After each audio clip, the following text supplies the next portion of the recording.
for the time because that Q&As take a little long. So, all right, this is my first talk in this meditation retreat, and I would try to perhaps, besides focus on whatever people might ask a question, and I think it's important to clarify maybe the method and the purpose of this method. But then I also have to speak something actually about the teachings that regarding to the method we practice. Okay. So let me first to chant one of the Pali verse from Dhammapada, and what is Dhammapada? One of the actually, if in the West, I mean when I say West, I mean in English medium, supposing that's the earliest Buddhist text being translated into English. I think it started to translate maybe 1830 something or 40 something. So in other words, actually, if you look at that, then you understand Buddhism actually came to be familiar with the Western world less than 200 years history. Okay? And the Dhammapada basically are the verses, 300 something verses are there. And then now I pick up the verses called verse 40, and I'm going to tell a story. Okay? People like to hear story. I don't like, but I learned to like it now. Okay. The Pali say this, kumbu, actually it's kumbu pamang kaya mimang viditwa, nagarupamang chitta mitang tatpetwa, yo deta marang panyayutena chittang ja rakke anivesanosya. So the translation is, realizing that this body is as fragile as a jar, a jar. And establishing this mind as firm as a fortified city or the castle. He should attack Mara with the weapon of wisdom. He should guard his conquest and be without attachment. In other words, we have to understand the body is so fragile, like a jar. You know the jar, right? The vase or vase, depends how you pronounce it. So it's so fragile. If it fall, it just break. And then establishing the mind as firm as the fortified city. But even though the body is so fragile, but you need to develop your mind as firm, almost as a castle, as a city, a Nagara, or in a big city.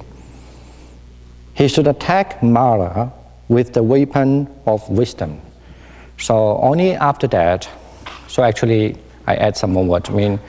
After that, you have to attack the Mara just as with what? With the wisdom, okay? What is Mara? In the Buddhist mythology, you could say mythology is a polite word, but I believe it exists. But anyway, in the Buddhist mythology, the Mara refer to kind of like Catholicism say about the demon. But the difference is that because in other religions think the demon is from the hell, but the Buddhism believe that the demon is from the heaven. Okay. And in other words, some of the divine being, however, because due to jealousy, so they can be very mischief. And basically because they still have anger, and this is the reason why we have to practice loving kindness. They still have angers, and they still like mischief. And if they find somebody who's become much powerful than them, they will come to disturb you. Okay. But of course, even among these, the Buddhist concept of Mara has many types also. Some of the king of the Mara, sometimes just like a soldier, not very powerful. But of course, you might have some evil thing, then that not necessarily is Mara, but the evil thing would be like a powerful ghost. Anyway, that's a Buddhist mythology. Okay. In other words, he should attack the Mara with the weapons of wisdom. The last verses he should guard his conquest and be without attachment. that's very hard to understand what does it mean. Okay, let me just address the story, and I'm going to envelope this story, the meaning. So the story actually starts from when a certain monk who doing the insight meditation, and which is one of the very important meditation in Buddhism, because it's a meditation for you to realize what is the path and what is the impermanence, and then also understand the Four Noble Truths. That is, maybe that's easier way to say what does the insight meditation is about. And then after being instructed by the Buddha, and this group of monks thinking they should go other place to practice. So you might be one day will face that, okay? And then they went to a place, nice forest, good weather, or whatever. Anyway, they feel very happy about that. And then they stay there and practice a meditation. That a group of monks, they practice meditation there. However, that's very much of the Buddhist or Indian belief that there are some devas, the divine beings, live on the tree. Okay, mostly refer to the big tree, age tree, And when they observed that those monks come to do meditation, they thought, okay, it is fine, because they are going to stay here just for one day. Unfortunately, and then this monk, because they love the place and they stay longer. And what happens? And then they start to feel disturbed. They don't like this kind of monk, staying there, because it used to be their area, and they didn't feel happy with that. And that's why all these deities come up to a conclusion, a plan, thinking, why not we try to disturb them, scare them away. And so that's why they kind of like transform their body. Sometimes they disguise as a ghost without head, okay? And then sometimes without limbs, sometimes the head hanging on the air. And that's actually recorded in the Dhammapada story, okay? And of course, and then this monk felt afraid, and for whatever reason, they knew this is not a good place they should practice. That's why this group of monks thinking they should return and report that to the Buddha, saying, this thing happened to them. They're supposing to be a nice place, but without any other reasons, and changed to be a horrible place. Now, before I go and say the story, I find this story interesting. It's also related to our practice. Not only that, think about the same thing when you go to a place, okay? Maybe like me, as a monk, you always have to go to a place, stay in a place, right? Because a monastery, supposed to accept you if you are a monk and if you practice, okay? But there could be many other reasons, and then people come up to a conclusion, they want to scare you away. Okay, so anyway, depends on how you like to take it. You can take it like real. I take it real, of course, if you ask me. But however, even though whether it's real or not, but you can take it also like that also happened in your life, right? So, and because they want to practice their insight meditation, and even though they might be kind of okay, but people just don't like them, okay? Well, then the Buddha told them, you should go back to the place. And then they were surprised by that. They asked the Buddha, why I have to go back to the place? Of course, according to the commentary, we don't know actually. There's no any other further mention about why. But to my suspect, or my way of understanding of a commentary or the literature in the old day, the old day, the people are very polite. They only hint something. They want, unless it's really important, big deal, they don't want to say it so, exposed.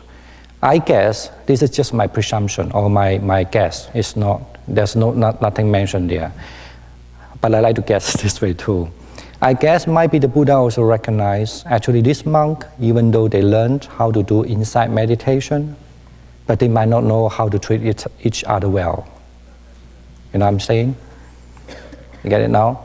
So otherwise, I also find very strange because in some other cases, when this happened to the Buddhist story, the Buddha will ask them, okay, go other place, don't go their place because that place is evil, not very nice, okay? Perhaps the reason is very clear to me is the Buddha knew that wasn't really the ghost. They are just the deities, but they didn't like them. They disguise as a ghost, so they want to chase them away. So the Buddha knew that this, when you say a deity, it means they have a good quality of mind. However, it might be something wrong in between, and they didn't like them to stay, right? That not that they are down to earth are the bad person, so they are the good deity, but they just somehow they don't like this monk to stay in my place and practice. So that might be one reason, certainly. And the other reason, which I guess is, maybe the Buddha also recognized that this monk should learn something else, so they're actually even better for the practice. So that's why I'm going to explain the text also. And according to this story from Dhammapada, say that, and then the Buddha instructed the method, it's called loving kindness method. This is how we have the text. In Pali traditions, always we chant, Karani yamatta kusanera yandang sandang. It means a text actually been instructed by the Buddha, say that, for those who want the mind be settled down, be calm, be quiet, and they should develop this skillful means, the skillful thing, a good thing. So that's why then we have a certain list of the quality of the persons, and then you do the loving kindness meditation. So actually that is the reason, one of the famous reasons why this text being introduced. Okay. Now let me just finish that. Also, it's interesting today in the Q&A, actually one of the old students also asked me a question and what the experience that the old students have encountered. So, but actually that directly answer. I find very funny because I knew that I'm going to talk about this, and I find it very funny. But the old student asked a question actually directly relate to this. Now let me finish the last line first before I explain the text. Just now I said the line. One line is called "He should guard his conquest and be without attachment." Now let me say that again. In other words, actually these verses came because after the Buddha instructed the monk, and then back to the place they live in the forest, where those deities didn't like them before, and then try to scare them away, disguise like a ghost, horrible thing, right? And when after the instruction they gained from a second time from a Buddha about practice of loving kindness meditation, of course, they are very humble, and then they back and they practice a loving kindness meditation. So when they practice a loving kindness meditation, and then these deities don't want to scare them anymore because they feel them are very nice. They can live harmony together. In a way, it means you could say that they could definitely feel no threat to the deities living there. Perhaps not even that. They also they might feel that actually there's a mutual beneficial going on, right? Now, what I want to say, when I want to say the mutual beneficial is, as I said, the deity is supposed to be a good quality kind of thing, the living things, and or living beings. And the thing is if the monk stay with a loving kindness mind or compassionate mind, if they have this sort of mind, always wish them to be well and happy, of course they will be well accepted, right? So in other words, this is partly is a story recorded in two places. One is about the instruction of the meditation, and the other is a verses about the incident happened. Now, but this story, it gives us a lot of reflection. The reflection is sometimes when you go to a place and you find that people do not like you, first don't try to blame the other first. Yeah, this is a human nature. They have a group of people already. You're the newcomer. Nobody know you. Especially if you do not show the loving kindness mind, the gentle heart, the soft mind. So and the people will be suspect you even much more. Of course, I'm talking about even a good person will still observing what happened with this person, right? So think about when you have a house, a guest come to see you. That's the reason why in the West, not only in the West, actually in most of the country, we have the rule. Don't go to stay in a place more than a week, okay? So, because people the patient is not more than a week, right? Have you ever treated a guest very difficult to treat? No? You don't have? Wow, you're so lucky, I don't know how.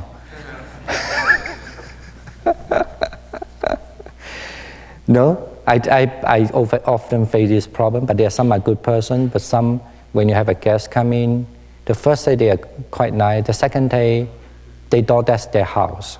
The third day, they demand more than you do, okay? And sometimes some people are very needy, and they want you all there to be there all the time. If you don't be there all the time, they think you're a bad person. You don't treat them very well. So, and they forget who is a host and who is a guest. And unfortunately, at the end, even I forget who's the host, who's the guest. So, and, but you also know that if a guest come really nice, very helpful, especially when the mind is very good, you know what I'm saying? You know, a wise person and a mature person always know that. No one is perfect. But as far as the mind is very humble, very nice, so I don't think, unless really there's a space problem, let's say there's really no room for you, otherwise nobody will bother if one person there might be helping you much, you know, and help you to grow your mind, you know. So I think that it's, so this is at least answer one of the questions. So today some people ask, the one question why we have to do loving kindness mind. When you practice the force of abiding, now we just only start the first day. So you have to start to learn actually how to be a happy person. No one like to have a guest always complaining, how to say, like a bitchy person and angry person, right? Do you like it? It's okay. If a guest come to your house, just complain the first day, you have a patient, you think, oh, poor guy or poor girl, I listen to you. But if they complain 2 days and 3 days and a 4 day, you definitely get really pissed off, right? And because so you don't have reason actually to treat this, and they don't pay you even a cent, you know. And also sometimes the problem of the friendship is this is how I face it. Sometimes the friendship is you might do one thing wrong, they hate you the whole life. But actually you always treat them nice. You might be just one day, he complains again, he say, I don't want to listen to you. That's it, enough. I have my work to do. And then they hate you. And then they left the house, they say, Dhammadeva or that man is very bad monk. But he forget how long time he spent listen to you already. So that's I have that experience when I was in Sri Lanka also. I feel very sorry about that because when you help some people, find a teacher, give them money, you know, travel to get them the visa, all this kind of big deal you work, and maybe you did one small mistake. Actually, it's not my mistake even. But then anyway, to him, he thinks it's my mistake, and then he can pick a big rumor, say, I did the wrong thing. And, you know, so, I mean, that's, this is how, and you can see this kind of person very clear. This kind of person, for sure, is not a happy person. Because, of course, you know already, he's not. So that's why. One of the reasons is that to do the loving kindness is very important for this. Now, let me back to, I just mentioned, is answer to a certain other question today someone asked me also. What are the, we say here, now after when you have these loving kindness meditations, because this monk actually, they learned how to do insight meditation. But then after doing the loving kindness, compassion, all this meditation, just we are going to learn later in these few days. And then they have to learn to realize this body is like a jar. In other words, it's just like a skin. Anytime will break away. And our physical body is very fragile, okay? And this is a kind of insight meditation. It's not loving kindness. Because this verse is for insight meditation. And he say, so the mind, you have to establish the mind so firm, just like a castle, right? So, and then because to attack the Mara with the wisdom, because when you do insight meditation, or that's much to do with the wisdom, the Mara here refer to, of course, like, your senses. You need to guard your senses, so not to let this kind of a demon take away, like, drag you away because of beautiful thing, beautiful sound. So you still, guard your mind so firm, or beautiful food, and so on, comfortable feelings on your physical body with the very comfortable velvet, like a bed or the sheet. So you have to guard. With the wisdom, you have to fight with the Mara. And the last one saying that, so he should guard his conquest and be without attachment. He should guard his conquest. What is the best way to conquer? Is your insight meditation. Okay? And what does it mean, bind and be without attachment? Without attachment of what? Without attachment of the jhana, of the meditation jhana. So, in other words, these verses actually saying that some event happened, they want to practice their insight meditation, but for whatever reasons, they've been scared away. And then the Buddha instructed them to do the loving kindness meditation. And after when they practice all this loving kindness meditation, of course they build up the samadhi also. They also not only just build up the good samadhi, they also build up a good relationship to wherever they lived. They also actually, of course, in a way, they can live very happily. And then the Buddha advised them again. Now, realizing the body is fragile like a jar. Establish your mind, or develop mind as strong as a castle. And then with the wisdom to fight with anything that attach you, or you could say the Mara, attachment, and then conquer, keep your basically keep your conquer, or keep your wisdom, or the insight meditation. Still keeping your insight meditation. Do not attach to the jhana. That's what the verses mean. Okay, and actually, in other words, it's interesting if those who have learned insight meditation. This is I maybe going to address a little bit at the end of the classes of this retreat. So, and then when you do this loving kindness meditation, so you do find that even though you still practice the loving kindness meditation, you have a strong jhana. But if you don't attach to the jhana, then the insight meditation also will appear. Start from your physical body. That's why they say regard the body as a jar. Okay. I know this is very hard for you to understand, but at least I'm happy today. I knew someone realized that also. So, and this is also important message to say. I don't really agree. When I say agree, I don't really always appreciate people trying to differentiate insight. We differentiate is a language, okay? And then it's the samadhi, It's the same thing. Maybe I don't appreciate people say, oh, you are Hispanic. You differentiate the Hispanic from Caucasian, from yellow skin, from chocolate skin, right? But of course, it's a language to say that a chocolate skin person, the Hispanic, I don't know what kind of skin anyway, so yellow skin or banana, whatever.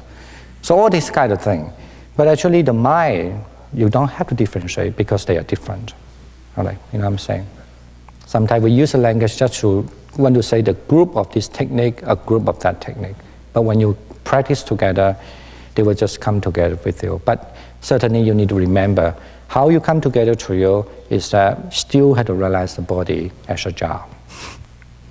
Okay, and begin with that. I mean, for people who learn the insight meditation, they kind of maybe get a hint now. Now, I will just only say one word. First verse, I'm going to say that tomorrow. Continue. So what did the Buddha instructed? Some of you might heard about that, but anyway, I still need to repeat about that. So, it's called the text, the Buddhist text, the most famous text actually among the Pali Buddhism, called the Karaniya Metta Sutta. Okay, that's how they went back to the Buddha, and the Buddha instructed to them. It is said that the Karaniya Sutta translation is like this. This is to be done by one skilled in aims who wants to break through to the state of peace. Okay? Be capable, upright, and straightforward, easy to instruct, gentle, and not conceit. Okay? Now, the earliest is easy to understand, mean this method, the loving kindness method, is supposed or advised to be done by the one who know what they should do, right? And then also for the people who want to have a peaceful in the mind. This loving kindness meditation is not for the people who say, I want power, I want anger. No. This loving kindness meditation, or this that's why the Buddha said it very clearly in the instruction, it is for the one who wants to break through to the state of peace. So if you want to look for the peace in the mind, so you find loving kindness, you would never wrong. Okay? So in other words, okay. Now, the below is about to say about a person, if they practice this, they should have a certain quality. And in other words, mean if you find that sometimes you don't practice well, you do check about yourself whether those qualities is there or not. Okay. So the first one is said that be capable. In other words, mean you have to be able to. Sakko is mean actually you just can do things. Okay. So maybe best to try and say you have to faith to yourself that you can do things. Okay. You can change things. And the second we call uju, and the third called suju. In that Pali word, sorry, it's not English. Uju or suju, well, sometimes we translate as upright and straightforward. But I think maybe nowadays, it's okay. But according to the commentary, what does it mean by the uju, what does it mean by suju, what does it mean by the translation called upright? It means a person actually is very honest. Upright means a person is honest. If I say, do you understand? No, I don't understand. It would not like, I cannot say I don't understand. It's very shameful. No, it's like, no, I don't understand. It's very honest, but it's not rude, okay? So that's mean by the upright. And what does it mean by the suju, or sometimes here we translate straightforward? Actually, according to the commentary, the difference between the uju and suju is the third one mean you'll be honest, and the next one, the third one, means you are the one would not try to hide anything. Okay? You don't hide anything. That's called the suju. Okay? Besides honest, you don't hide. Okay? It's not easy sometimes, I have to say. I find it easy, but I think as far as I understand human nature, I saw a lot of people around, so not that also easy too. Okay? But you do find actually, I find it is true in one way. To me, it's very easy to see a person can do meditation well. I mean, I wouldn't say well, easier than the other is if they have those qualities, they are really easy because they will just say out. I don't mean to say out, mean say loud. Okay, say loud is different. It's you just really honestly to say, oh, I have this problem, but I will work on it. And something like that. Okay. Okay, and the next one is very important also. The fourth, quality. So suvacho in the Pali. Okay. So actually, we translate as easy to instruct.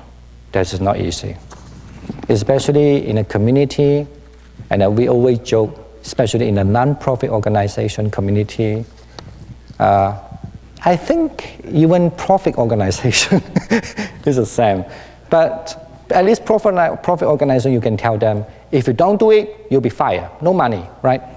But when there's a non-profit, so it's had nothing to do with the money. They say, oh, I come here for volunteer. We all are volunteers, so it's very difficult to instruct. Okay, so very easy to instruct is really, really, really the big deal in the Buddhist community. At least I feel. Okay, Actually, the interesting, if you talk about this, I don't want to go take a long time to explain. If you have time, go to read the Majjhima Nikaya, this Middle Length Discourse, Sutta number 15, Mimamsa Sutta called. Actually, that sutta mentioned a lot interesting about very difficult to instruct. Okay, the people sometimes it's very difficult to instruct when you tell them, oh, you know, why don't you just not to do so? Can you do that way? And when the people, if they are bad at all, they are people in the Buddhism belief mean when they are, the mind is always full of the bad thing, it is very hard to instruct these people. You know, they can never see what is meant by good in their life. So I would just pick up few to say. And the other one is that, and then if you see the people, it's very hard to instruct what kind of people. They always think about me. I am the best. I am the best. The other is bad. I am the highest. I'm the most powerful. I am. I. Right? I'm always right. They are wrong. That were other people very hard to instruct. Actually, that also mentioned in Buddhist text. I'm sure in your life you meet this kind of people. Did you? Wow, you didn't know again. What lucky guys you are. Okay, and then and then also sometimes, you know, and also people get angry. I mean, the anger person usually get angry. So they always find vengeance to the people. These kind of people is very hard to be instruct. Okay, right? To be instruct because they always get angry and they always find a fire engine. So if he piss me off once, I will piss him off 5 times. You know, like that. So this kind of people is very hard to instruct. You know. Actually, I think that it listed about 16. I'm going to just say few. Okay. So and then something like people are stubborn. Very stubborn. In Pali term is apisangi, okay? But according to the Buddhism, actually, the stubborn people, that's why in Pali term, call the hetu apisangi. It means usually the people are stubborn is because they are anger, okay? Stubborn people to Buddhist understanding is the anger person, mean the heart is not happy, anger. So that's why the reason of the anger or the krodha, or Sanskrit or Pali called krodha, because of the anger, so they become stubborn, okay? So abhinisangi, okay? So, and the people when they become, you know, stubborn because of the anger, those are people also very difficult to instruct. I'm sure you meet this kind of people. And so, and then, and also the people, because of anger, they always use false language, right? It's very difficult to instruct. Am I right? Actually, it's not me. And did the Buddha do it right? Say it right? So, and then also, and the people, if they always have the nature, whenever they be instructed, they make you as an enemy. Okay, they always treat you as like an enemy if you instruct. So you just don't want to meddle with this kind of people. And other people is also very hard to instruct. So whenever you say anything, he would refute to you, never listen. When you say one, he will return back, right? It's very hard to instruct also. And other people, because of anger, when you tell them the topic, you want to tell them, oh, you know, why don't you do meditation in such a way? Why don't you try this way? Or why don't you do this way? And they will anger, and they will try to avoid the subject. And they pretend they were very smart. And they pretend you don't have to tell me, I know everything. So they avoid the subject also. That's actually say in the Buddhist text, in the same Buddhist text. And sometimes even there's some much more skillful way. Much more skillful way is the people, when you say something, they try to direct you in other meanings. So they want to make those people is very hard to instruct to. When you say, did you do that? I do what? Do you do that wrong thing? What is wrong thing? You know, and they try to, you know, change the meaning of what you're going to start to talk. So, yeah, this kind of people, you know. And of course, people would never say, yes, I did something wrong. It's also very difficult to instruct too. And of course, and the people, if they always have a jealous mind, it's also very difficult to instruct. And the people are very cunning like a fox. It's very difficult to instruct. And then the last one, I don't want to spend too much time on that, but generally mean the last one we say the people very difficult to instruct also when they are also very stubborn on the view, his idea. Okay, the previous stubborn means just a mind, just no way to get release. The last one actually means they are stubborn or they holding on the view, never get lost of it. You know, let's say you tell them, why don't you think in that way now? There's no way. I only think in this way. You know, so those are people getting difficult to instruct. So the Buddha actually say that in other sutta, but here on a guest, mean the people, if they can be willing to do it, if they can be honest, it can be straightforward, and then also if they are easy to be instructed. And the next two I need to say, and then we have a break. I'm going to say something and then we will need a break. So, and then the person is gentle. You know, you certainly, I'm sure one day, if you one day you become a teacher, not necessarily be a teacher, even you will be a parent, you know, you do something or that you have a chance to teach somebody or give somebody advice. Actually, even friends, okay, you don't have to be a teacher or what. So then you definitely know that the people are gentle, that those are the people they can learn more. And the last one, not last, at least in this today, I will stop here first, on these first verses, is that it's not conceit. Conceit here means the proud, not proud. According to the commentary, actually here refer to the conceit mean they think I am better than you. Okay, because in Buddhism we have 9 types of conceit, 9 levels of 9 types of conceit. Maybe I say the 3 types. The easier one is that if I think I am lower than you, it's a conceit. Okay, if I think I'm equal than you, we are the equal, it's also conceit. But if I think called Adimana, mean I'm higher than you, I'm better than you, is also conceit. Okay. So here, according to commentary, say this refer not to this. The first one I say mean I'm lower than you, and it also not refer to we are equal. It's also conceit, but refer to I'm better than you, the conceit. So that's why the Buddha say if a person want to wanted to establish the peaceful mind, you must be aware that you have to be, honest, straightforward, have the faith to yourself that you can do it, and then also easy to be instructed, and also gentle, and so far the last one is that not conceit, right? So I'm sure that this is I think is a wonderful Buddha teachings.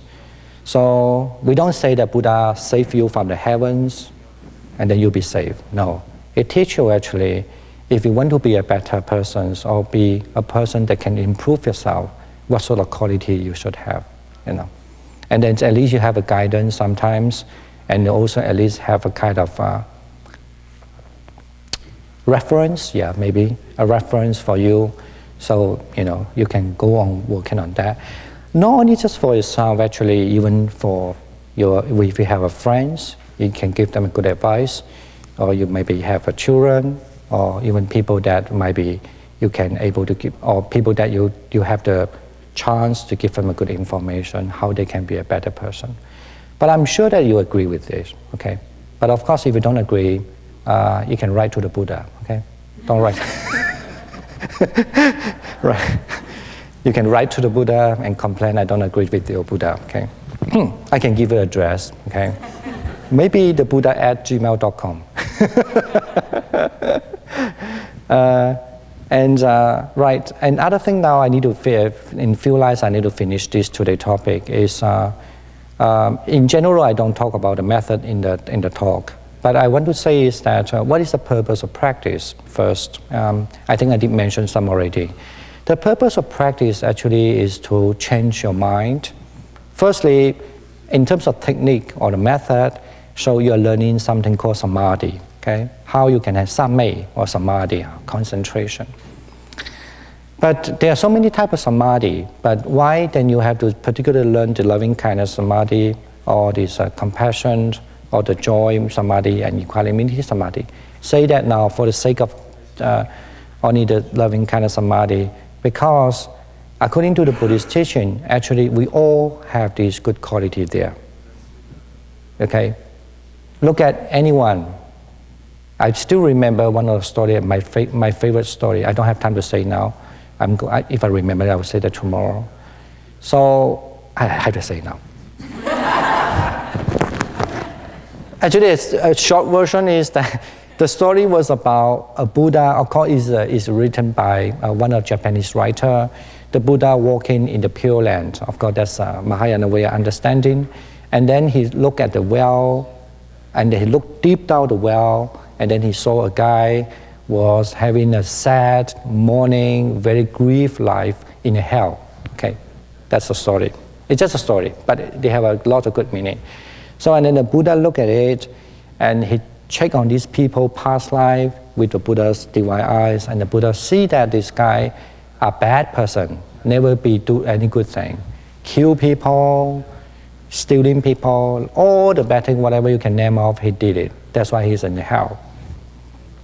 However, then the Buddha saw that this guy did one good thing. The only one good thing. I don't know why he did that at that time. The only good thing is he walking and he saw a spider. And he want to use his foot, spider. I don't know how to pronounce it. Not like that. So, spider or spider? Spider. Did I pronounce it wrong? That's good, thank you.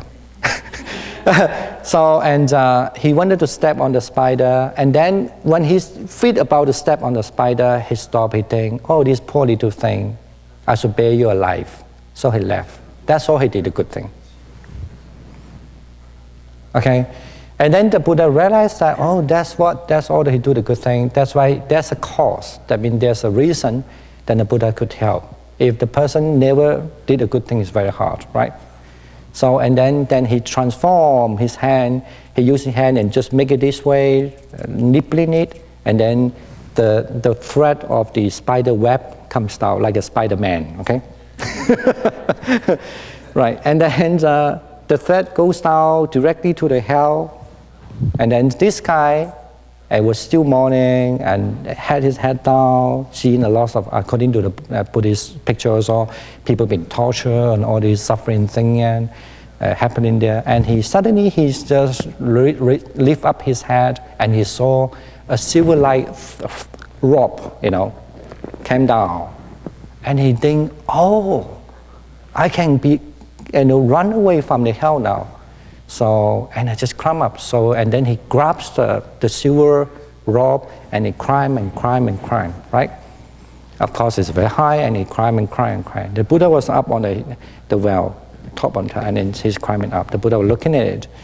So, and then when he climbed, then suddenly when he turned his head down, he saw a lot of these other guys also climbing below him. And he say, go away. I found this rope first. This is mine. Go away. So, and then the rope cut off and hit back to the hell.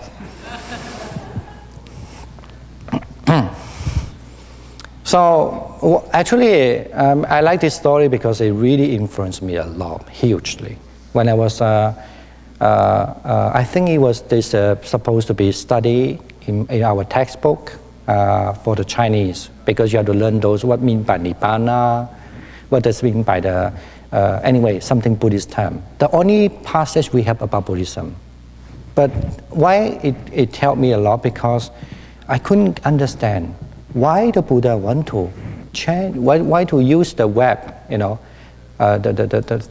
web to help this guy. He's so bad. He just only did one good thing. What about the other? That was actually in my mind all the time when I was young. Because I have to say I don't agree in a way.